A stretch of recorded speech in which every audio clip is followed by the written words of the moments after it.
All right, ladies and gentlemen, this is our first video for Unit 2B, Lesson 1, Decimals and Fractions. Our target for today is to write fractions and mixed numbers as decimals and vice versa. Vice versa means the opposite. So we would write fractions and mixed numbers as decimals and decimals as fractions and mixed numbers. We have one vocabulary word, which is rational number. A rational number is any number that can be written as a fraction.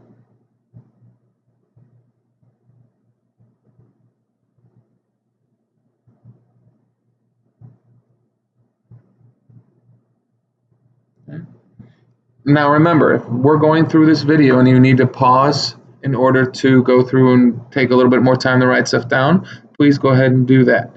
Now, our vocabulary is very key for this because we're going to be working with a lot of fractions, decimals, and percents. Now the quick check is just some information that we had from the last unit, so we're going to go ahead and not really focus on that for right now. Our essential question: how do we use equivalent rates in the real world? This is the same essential question that we had before. We will work to solve this problem all the way throughout the rest of the unit. Go ahead and turn over to the top of the next page.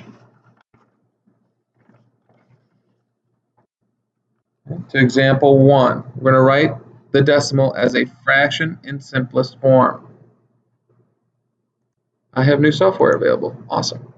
Now, if I'm looking at 6/10, if I were to write that out in word form, that would be 6 and then tenths. That's going to tell me everything I need to know about changing that decimal into a fraction. This second word, my place value, is going to tell me what my denominator is. This 6 is going to tell me what my numerator is. So as we talk about it, that will be 6 numerator, tenths denominator. 6/10. So then we take that, divide by our greatest common factor in this case, which is 2, in order to simplify to 3/5. Okay, right now what I'd like you to do is pause the video and go through example 2 and 3 on your own. You're going to write 45 hundredths as a fraction in simplest form and 375 hundredths as a fraction in simplest form, or thousandths. All right, let's take a look. We have 45 hundredths.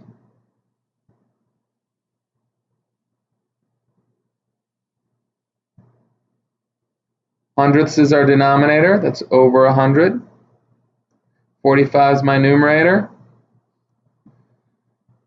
Between the two of them, our greatest common denominator, our greatest common factor is 5, since they end with a 5 and a 0. So we're going to divide both of them by 5 to get 9/20.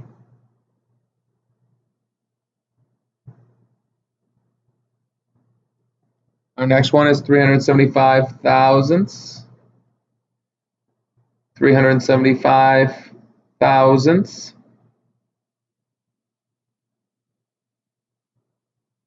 So my thousandths is going to be my denominator. My 375 is going to be my numerator. Now if you use your calculators to go through, remember to use the A, B, C key in order to help simplify that, because this simplifies all the way down to 3/8. We divide by 125. Go ahead and turn over to the top of the next page.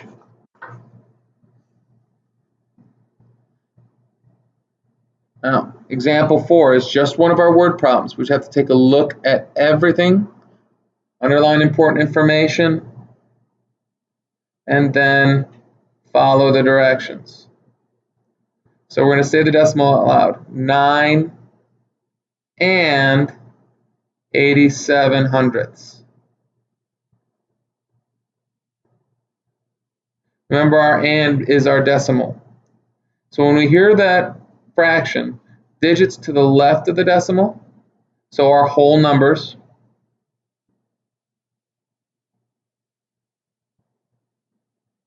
will be our whole numbers, which will be a whole number in our fraction as well. And the digits to the right of the decimal, remember and means decimal, will be our fraction. So we have 87 hundredths, 87 over 100, and 9 is our whole number. This is actually in simplest form because the greatest common factor between 87 and 100 is 1, so they are what are called relatively prime.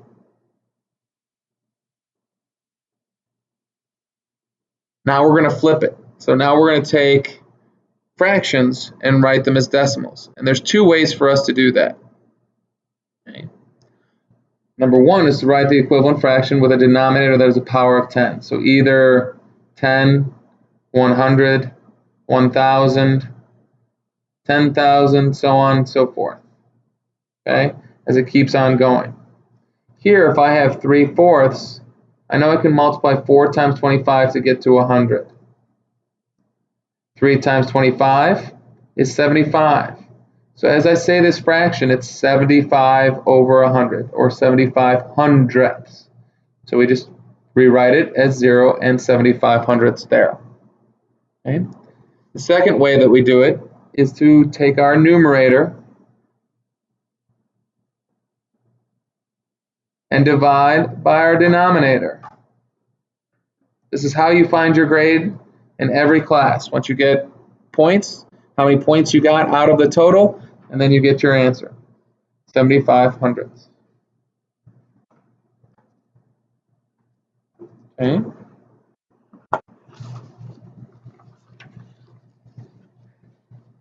Here, same thing. Sometimes you need to scale back in order to scale forward. This is a very important skill. So here we have 12/15, which we simplify to 4/5. Then we multiply 4/5 times 2, because 5 times 2 we know is 10, and we get 8/10. So we scaled back, and then we scaled forward to get 8/10, or 8 over 10. Here we take 12, we divide it by 15, and we get the same answer. I want you to take a quick second to go through this example 7 you try. Let's go ahead and pause the video. Please remember to underline, highlight, circle important information from the word problem, and then also highlight, underline, or circle the question that they're asking you. So many of you probably underlined or highlighted all the numbers that we have in here. And then we take a look and we see that we have to write the length of the caterpillar as a decimal. Now in this problem we have two pieces of information that we don't need. The fact that caterpillars can have as many as 4,000 muscles, and that humans have about 600. That's information we don't need. All that I need is the 1 3/8.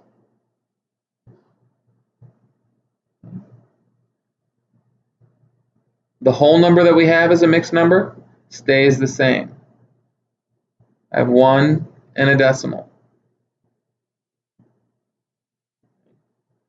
My mixed number, I'm going to go 3 divided by 8, which equals 0.375. Now hopefully you use your calculator in order to take that. We then combine the two to get 1 375 thousandths. 1 375 thousandths. Tomorrow, our bell work form is going to be these 2 ticket to work problems. Okay, these 2 ticket to work problems. So we'll work on those and get those as we go through here. All right.